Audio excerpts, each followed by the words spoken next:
Student, हमने ये तो समझ लिया कि प्राथमिक समांकों का संकलन कैसे करते हैं।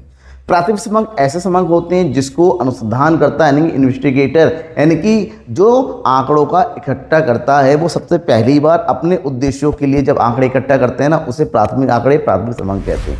लेकिन कुछ आंकड़े ऐसे होते हैं जो किसी और ने अपने उद्देश्य की पूर्ति के लिए संकलित किया हुआ होता है। अब हमारी जरूरत पड़ी और उसके उद्देश्य, हमारे उद्देश्य मिलते जुलते, उसके आंकड़ों से हमारे उद्देश्यों की पूर्ति हो सकती है, तो हम पहले व्यक्तियों के द्वारा एकत्रित किए गए समांकों को अपने प्रयोग में लाकर प्रयोग करते हैं, तो उसे हम द्वितीयक समांक के नाम से जानते हैं। मतलब किसी और के द्वारा इकट्ठा किया गया होता है, किसी और के द्वारा अपने उद्देश्य की पूर्ति के लिए कलेक्ट किया जाता है। अब उन्हीं आंकड़ों को हम यूज़ करते हैं जो अलग अलग जगह, या फिर न्यूज़पेपर में हो सकता है, मैगजीन में हो सकता है, गवर्नमेंट रिपोर्ट में हो सकती हैं, अलग अलग वेबसाइट, तो Google Baba her millions of data लेके बैठे पड़े हैं। केवल हमें उस प्रॉपर वेबसाइट में जाना है, सर्च करना है और डेटा हमारे सामने हाजिर हो गया। मतलब किसी और के एकत्रित किए हुए डेटा को अगर हम अपने उद्देश्यों की पूर्ति के लिए प्रयोग करते हैं तो उसे द्वितीयक समांकों के नाम से जानते हैं। तो आज की इस क्लास में हमें यही पढ़ना है कि आखिर द्वितीयक समांकों का संकलन कैसे किया जाता है, उसकी कौन कौन सी विधियां होती है।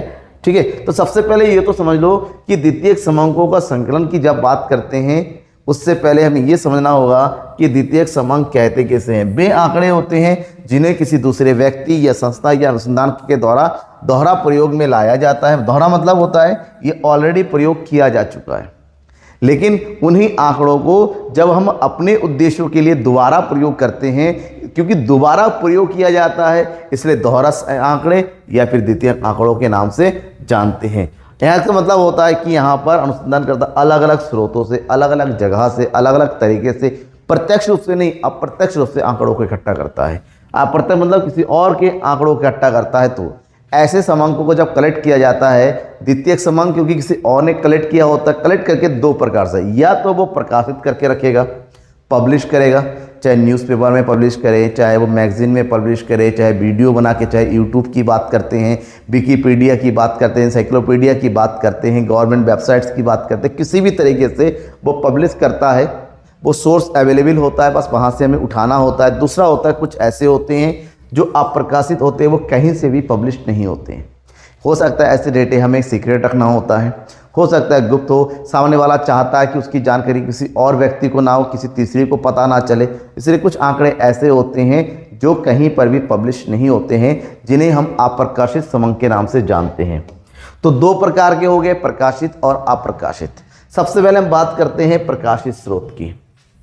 ऐसे स्रोत जिन्हें सरकारी एवं गैर सरकारी संस्थाओं ने अपने उद्देश्य हेतु एकत्र करने के बाद, यानी कि उद्देश्यों की पूर्ति हो चुकी है, अब उनके उद्देश्यों की पूर्ति हेतु इन आंकड़ों को कहीं ना कहीं प्रकाशित किया गया है, चाहे वो न्यूज़पेपर में प्रकाशित किया गया हो, या किसी रिपोर्ट में आया हुआ हो, या फिर कहीं मैगजीन में प्रकाशित हुआ हो। मतलब फिलहाल ये कहीं ना कहीं अवेलेबल है। या आज की डेट में मैक्सिमम जो होता है, हर किसी के अपने अपने वेबसाइट होते हैं, वो उनकी जो भी डेटा होता है अपने वेबसाइट में अपलोड कर देता है और वो पब्लिकली हर किसी के लिए ओपन होता है। जैसे हम भारत की जनसंख्या चाहिए, राज्यों की जनसंख्या चाहिए, बजट की नीति चाहिए, हमें अलग अलग चीज़ों के लिए वर्ल्ड में हर एक देशों की जो हमें जनसंख्या के बारे में पता, मतलब कोई भी किसी भी चीज़ से रिलेटेड आर्थिक, राजनीतिक, सामाजिक कोई भी डेटा आपको अवेलेबल रहता है अपने उद्देश्यों की पूर्ति के लिए, वो अवेलेबल होता है, हमें केवल उठाने की आवश्यकता होती है। तो सबसे पहला जो स्रोत है प्रकाशित में, प्रकाशन, सरकारी प्रकाशन। सबसे ज़्यादा डेटा जो आर्थिक है, सामाजिक है, वो डेटा हमें मिलता है वो सरकारी प्रकाशन से। और सरकारी प्रकाशन एक रिलायबल सोर्स होता है जहां पर हमें उद्देश्यों की पूर्ति के लिए आवश्यक जितने भी डेटा चाहिए होता है मिल जाता है।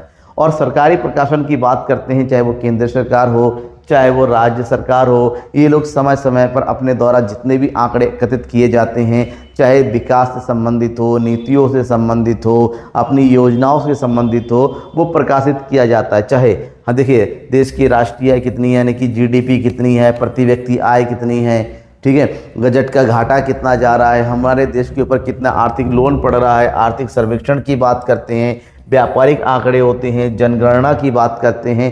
किसी भी प्रकार सरकार के द्वारा एकत्रित किए गए सभी प्रकार के डेटा सरकारी वेबसाइट में, सरकारी स्रोत में अवेलेबल होते हैं, जो सरकार के द्वारा प्रकाशित किए जाते हैं। सरकार के अलावा विभिन्न प्रकार के आयोग होते हैं, समितियां होती हैं, ये भी अपने द्वारा एकत्र किए गए डाटा का प्रकाशन करते हैं अपने वेरियस सोर्स में। जैसे वित्त आयोग की अपनी रिपोर्ट होती है, एकाधिकार आयोग की अपनी रिपोर्ट होती है, बांचू समिति की रिपोर्ट है, मानवाधिकार आयोग की रिपोर्ट है, ठीक है, यूनेस्को की रिपोर्ट है। अलग अलग संस्थाएं होती हैं, इन सभी संस्थाएं अपने द्वारा एकत्र किए गए जो जानकारियां होती हैं, अब जो जांच समितियां होती हैं, जांच आयोग होते हैं, इन सभी लोग अपने द्वारा एकत्र किए डेटा को भी पब्लिश करके रखते हैं, जहां से हमारी आवश्यकता अनुसार हम डेटा कलेक्ट कर सकते हैं। अर्ध सरकारी संस्थाएं अवेलेबल होती हैं, जैसे नगर निगम है, नगर पालिका है, नगर पंचायतें हैं, नगर बोर्ड है, विश्वविद्यालय है, इनके द्वारा भी पर्याप्त आंकड़े एकत्रित किए जाते हैं और इनको अपने वेबसाइट में, अपने सोर्स में, अपने मैगजीन में ये पब्लिश करते हैं। जैसे जन्म दर कितना है, मृत्यु दर कितना है, किसी राज्य में किसी भी एरिया में रहने वाले लोगों की आय कितनी है, कितनी दुकानें हैं, ठीक है, कृषि उत्पादन कितना हुआ है, इन सब चीज़ों से रिलेटेड पर्याप्त जानकारी हमें अर्ध सरकारी संस्थाओं के अंतर्गत मिल जाती है। अंतर्राष्ट्रीय प्रकाशन, बहुत सारे अंतर्राष्ट्रीय संगठन अवेलेबल होता है जहाँ से जान, जैसे यूनेस्को हो गया, WTO हो गया, ठीक है ना, वर्ल्ड बैंक हो गया, ओपेक हो गया, तमाम तरह के ऐसे संगठन हैं जो देशों से संबंधित सामाजिक स्तर के हो गया, सांस्कृतिक स्तर का हो गया, आर्थिक सर्वेक्षण हो गया, ये सब वो लोग जानकारी इकट्ठा करते हैं और बाद में वो जानकारी को पब्लिश कराते हैं। जैसे अंतर्राष्ट्रीय श्रम संगठन के डेटा होता है, विश्व स्वास्थ्य संगठन का डेटा होता है, विश्व बैंक का डेटा होता है जो अवेलेबल होता है। व्यापारिक संघों के द्वारा प्रकाशन, बड़े बड़े व्यापारिक संघ होते हैं जो व्यापारी मिलकर संघ बनाते हैं, वो व्यापारिक संघ अपने ज़रूरत के हिसाब से आंकड़ों का संगठन करते हैं, आंकड़ों का कलेक्शन करते हैं और उनको भी क्या करते हैं, प्रकाशित कर देते हैं, और जहाँ से डेटा हमें अवेलेबल होता है, चाहे वो स्टॉक एक्सचेंज से रिलेटेड हो, प्रोडक्ट एक्सचेंज से रिलेटेड हो, सहकारी समितियों से रिलेटेड हो, ये सब डेटा अवेलेबल हो। अनुसंधान संस्थाओं के प्रकाशन, भारत में बहुत सारी अनुसंधान संस्थाएँ चल रही हैं, जैसे DRDO है, ठीक है, इसरो है, या फिर कृषि अनुसंधान विभाग होता है, ये सब लोग अपने अनुसंधान, अपने रिसर्च से संबंधित जानकारियों को भी अवेलेबल करवाते हैं, प्रकाशित करवाते हैं, जहाँ से जैसे भारतीय सांख्यिकी संघ के संस्था के संगठन, विश्वविद्यालय शोध संस्थान होती हैं, केंद्रीय सांख्यिकीय संगठन होता है, ये सभी जो होता है ना अपने द्वारा कलेक्ट किए गए डेटा को प्रकाशित करवाते हैं, जहाँ से पर्याप्त मात्रा में हमें जानकारियाँ मिल जाती हैं। इसके अलावा व्यक्तिगत अनुसंधानकर्ता के द्वारा प्रकाशन, जो फेलोअर होते हैं, जो रिसर्चर्स होते हैं, जो PhD करते हैं, वो थीसिस लिखने का काम करते हैं, तो वो जिस विषय पर भी अपना काम करते हैं उस विषय से संबंधित उनको तमाम जानकारियाँ इकट्ठा करनी पड़ती हैं। बाद में वो अपने बुक में उन सारी जानकारियों को लिखता है और उस बुक को पब्लिश करता है, तो बुक में अब सारी जानकारी अवेलेबल होती है। कोई दूसरा बंदा अगर उसी टॉपिक से रिलेटेड थीसिस लिखेगा तो उसकी बुक से पर्याप्त जानकारी उसको मिल जाएगी। आपको चाहिए आप ले सकते हैं, मतलब आपको किसी भी तरह की जानकारी चाहिए, आपको बस पता होना चाहिए वो जानकारी कहाँ है, वहाँ से वो जानकारी उठाइए और प्रयोग में लेके आइए। विभिन्न प्रकार की पत्र पत्रिकाएँ होती हैं, जैसे आज के टाइम में न्यूज़पेपर हो गया, मैगज़ीन हो गया, चाहे वो ऑनलाइन हो चाहे ऑफलाइन हो, हमें जानकारियाँ अलग अलग तरीके से, जैसे डेली के न्यूज़पेपर पढ़ते हैं, वहाँ से व्यापार से जुड़ी हुई, कृषि से जुड़ी हुई, राष्ट्रीय अंतर्राष्ट्रीय से तमाम जानकारियाँ हमें मिलती रहती हैं, हम उसका प्रयोग अपने ज़रूरत के हिसाब से कर लेते हैं। तो ये प्रकाशित हुआ ना, सिर्फ प्रकाशित। अब अप्रकाशित स्रोत ऐसे होते हैं, कुछ अनुसंधानकर्ता ऐसे होते हैं जो अपने द्वारा एकत्रित किए गए आंकड़ों को किसी प्रकार से कहीं से भी पब्लिश नहीं करते हैं। यह फिर हो सकता है सामने वाला कह रहा है कि आप ये जानकारी अपने लिए प्रयोग करो लेकिन किसी और को नहीं बताना है। कुछ जानकारियाँ गुप्त होती हैं, सीक्रेट होती हैं, किसी और को बताने लायक नहीं होती हैं। ऐसी जानकारियों को जो है दबा के रखा जाता है, गुप्त रूप में रखा जाता है, पब्लिश नहीं किया जाता है, इसलिए इनको अप्रकाशित स्रोत कहते हैं। जैसे व्यक्तिगत अनुसंधान होता है, व्यक्तिगत जानकारी होती हैं, ये सब अप्रकाशित स्रोत के अंतर्गत आती हैं। आपको पता होगा वो स्रोत, आपको जानकारी चाहिए, उस व्यक्ति पर जाके पर्सनल बात कर सकते हो, भैया तूने जो डेटा कलेक्ट किया है वो मुझे दे दे मुझे, तो अगर आप रिलायबल है वो बंदा आपको दे सकता, अदरवाइज नहीं देगा। ठीक है, अब बात यह है क्योंकि द्वितीयक क्रमांक किसी और ने कलेक्ट किया होता है अपने उद्देश्यों के लिए, हमारे उद्देश्य अलग होते हैं, उसके उद्देश्य अलग है, बस अलग है, उद्देश्यों के में मिलान होता है, थोड़ा बहुत समानता होती है, हम वो डेटा प्रयोग कर सकते हैं। लेकिन डेटा को हम ऐसे ही प्रयोग में नहीं ला सकते। किसी भी ऑलरेडी प्रकाशित डेटा को अगर हमें प्रयोग में लाना है तो बहुत सारी सावधानियां हैं, इन सावधानियों को ध्यान में रखना पड़ता है, क्योंकि द्वितीयक क्रमांक कैसे कलेक्ट हुआ है, किसने कलेक्ट किया है, कब किया है, किस रूप में किया है, किस विधि के द्वारा प्रयोग किया गया, ये सभी जानकारियाँ आपको पहले होनी चाहिए। अन्यथा अगर आपने किसी और के डेटा को बिना सोचे समझे अपनी मर्जी से उठाया और अपने लिए प्रयोग किया, रिजल्ट गलत देगा। जैसे मैंने पूछा कि बताइए भारत की जनसंख्या कितनी है, आपको पता नहीं है, आपने डेटा उठाया और किसी ने कहा भारत की जनसंख्या जो है 240 करोड़ है, तो आपने ना सोचा ना समझा, आपने 240, क्योंकि आपने तो कह सर भारत की जनसंख्या हम थोड़ी ना गिन सकते, सही बात है आप गिन नहीं सकते, लेकिन एक चीज़ तो कर सकते हैं कि भारत की जनसंख्या का सही आंकड़े कौन पेश कर सकता है, ये तो पता कर सकते हैं। इसके लिए हमें भारतीय जनसंख्या की वेबसाइट में जाना होता है, इंडियन सेंसस में जाना होता है, और हमें कब की जनसंख्या चाहिए वो पता करना होता है, ऑलरेडी वहाँ से मिल जाएगा। तो एक करेक्ट वेबसाइट, करेक्ट सोर्स का होना आवश्यक है, अन्यथा द्वितीयक क्रमांक हमारे किसी भी काम के नहीं होंगे।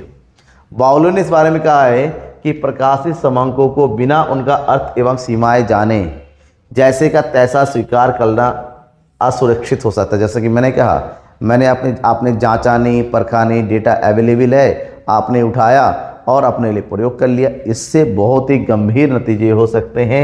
और ये आवश्यक है कि आधारपूर्ण तर्कों की आलोचना कर ली जाए कि एक्चुअली में ये डेटा सही जगह से आया या नहीं आया। कॉर्नर ने भी कहा है कि अन्य व्यक्तियों द्वारा संकलित क्रमांकों का प्रयोग सावधानी पूर्वक ना किया जाए तो निश्चित तौर पर ऐसे क्रमांक प्रयोगकर्ता के लिए खतरनाक साबित हो सकते हैं। कोई भी द्वितीयक क्रमांक होता है, अगर आप अपने लाइफ में प्रयोग करते हैं तो सबसे पहले हमें देखना पड़ेगा क्या ये प्रयोग लायक है भी नहीं है, कि ये डेटा सही है, शुद्धता है, क्योंकि हमें पता है कि 100% तो शुद्ध नहीं हो सकता, लेकिन फिर भी हम कोशिश करते हैं कि मैक्सिमम शुद्ध होने चाहिए, एक बढ़िया सोर्स से आना चाहिए, अन्यथा डेटा सारा खराब हो जाएगा और आपके उद्देश्य बेकार हो जाएगा।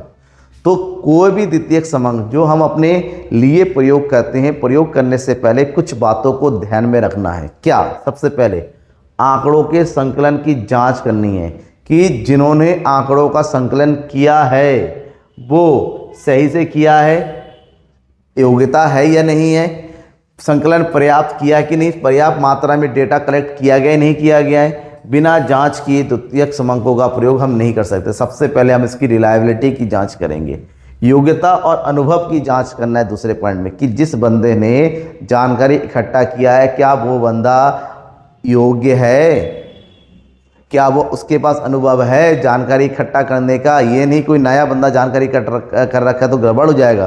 तो हमें समझना पड़ेगा, जैसे सरकारी वेबसाइट से डेटा लेते हैं तो हमें पता है सरकार ने अनुभव के साथ या फिर स्किल्ड लोगों के साथ जानकारी इकट्ठा हम ले सकते हैं, लेकिन किसी दूसरे सोर्स से अगर डेटा लेते हैं तो सोचना समझना पड़ेगा कि कलेक्ट करने वाला कौन है। संकलन करने की रीति क्या है, क्योंकि आंकड़ों के संकलन करने की प्राथमिक रीति कई सारी बताई, तो हमें ये भी ध्यान में रखा आंकड़ों का संकलन कैसे हुआ है, क्या शुद्धता की पर्याप्त मात्रा का ध्यान रखा गया ही नहीं कर रखा है, संकलन की अवधि टाइम क्या है। अगर हमें भारत की जनसंख्या है वो वर्तमान समय का चाहिए, अगर आप भारत की जनसंख्या 2011 के अनुसार कहेंगे तो सही नहीं होगा। हालांकि जनसंख्या 2011 में लास्ट में गिनी गई थी, लेकिन फिर भी एक एस्टिमेशन के अनुसार कहा जाता है कि जनसंख्या बढ़ी है, तो नया डेटा 2024 के अनुसार होना चाहिए। तो डेटा संकलन करने की समय के बारे में भी हमें पर्याप्त देख लेने चाहिए, अन्यथा समय बदल गया तो आंकड़े भी बदल सकते हैं। संकलनकर्ता का पक्षपात हम देखते हैं कि संकलनकर्ता ने कहीं पक्षपात तो नहीं कर रखा है, पर्सनल बाइस तो नहीं कर रखा है, ऐसा तो नहीं है कि जानकारी को अपनी मर्जी के हिसाब से तोड़ मरोड़ के रखा गया है। इन सब बातों को ध्यान में रखना है।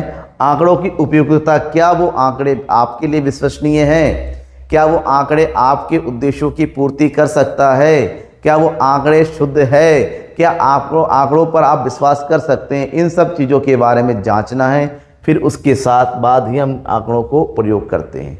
उसके बाद ध्यान रखना है कि जो भी आंकड़े आप कलेक्ट कर रहे हैं उन सभी आंकड़ों में सजातीयता होनी चाहिए, मतलब एक रूपता होनी चाहिए।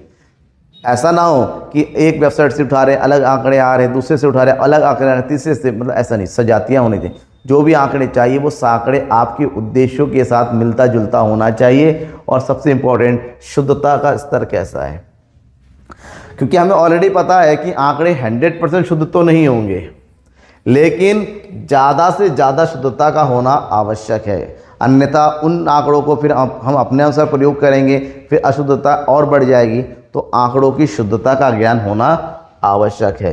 समझ में आ गया? तभी हम द्वितीयक समंकों का प्रयोग कर सकते हैं। ये द्वितीयक समंकों के बारे में था।